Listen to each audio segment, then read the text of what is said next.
आइए दोस्तों, आज हम सुनते हैं एक धोबी और गधे की कहानी। चलिए फिर कहानी की तरफ चलते हैं हम और सुनिए। किसी एक गांव में एक धोबी अपने गधे के साथ रहता था। वह रोज सुबह अपने गधे के साथ लोगों के घरों से गंदे कपड़े लाता और उन्हें धोकर वापस दे आता। यही उसका दिन भर का काम था और इसी से उसकी रोजी रोटी चलती थी। गधा कई सालों से धोबी के साथ काम कर रहा था और समय के साथ साथ अब वह बूढ़ा हो गया था। बढ़ती उम्र ने उसे कमज़ोर बना दिया था, जिस वजह से वह ज़्यादा कपड़ों का वजन नहीं उठा पाता था। एक दोपहर धोबी अपने गधे के साथ कपड़े धोने धोबी घाट जा रहा था। धूप तेज थी और गर्मी की वजह से दोनों की हालत खराब हो रही थी। गर्मी के साथ साथ कपड़ों के अधिक वजन के कारण गधे को चलने में परेशानी हो रही थी। वो दोनों घाट की तरफ जा रहे थे कि अचानक गधे का पैर लड़खड़ाया और वह एक गड्ढे में गिर गया। अपने गधे को गड्ढे में गिर देखकर धोबी घबरा गया और उसे बाहर निकालने के लिए प्रयत्न करने लगा।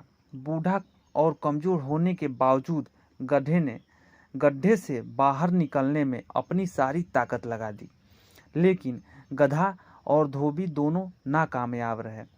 धोबी को इतनी मेहनत करते देख कुछ गांव वाले उसकी मदद के लिए पहुंच गए, लेकिन कोई भी उसे गड्ढे से बाहर नहीं निकाल पाया।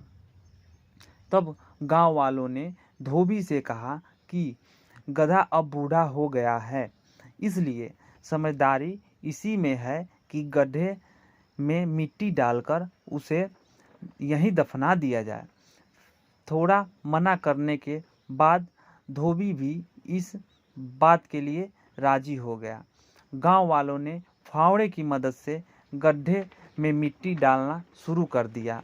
जैसे ही गड्ढे को समझ में आया कि उसके साथ क्या हो रहा है, तो वह बहुत दुखी हुआ और उसकी आंखों में आंसू निकलने लगे। गधा कुछ देर चिल्लाया, लेकिन कुछ देर बाद वह चुप हो गया। अचानक धोबी ने देखा कि गधा एक विचित्र हरकत कर रहा है। जैसे ही गांव वाले उस पर मिट्टी डालते हैं, वह अपने शरीर से मिट्टी को नीचे गड्ढे में गिरा देता और उस मिट्टी के ऊपर चढ़ जाता। ऐसा लगातार करते रहने से गड्ढे में मिट्टी भरती रही और गधा उस पर चढ़ते हुए ऊपर आ गया। उसने गधे की इस चतुराई को देखकर धोबी की आंखों में आंसू आ गए और उसने गधे को गले में लगा लिया। कहानी से हमें ये सीख मिलती है कि हमें मुश्किल से मुश्किल परिस्थिति में भी अपनी बुद्धि का प्रयोग करके हर कठिनाइयों को हम पार कर सकते हैं।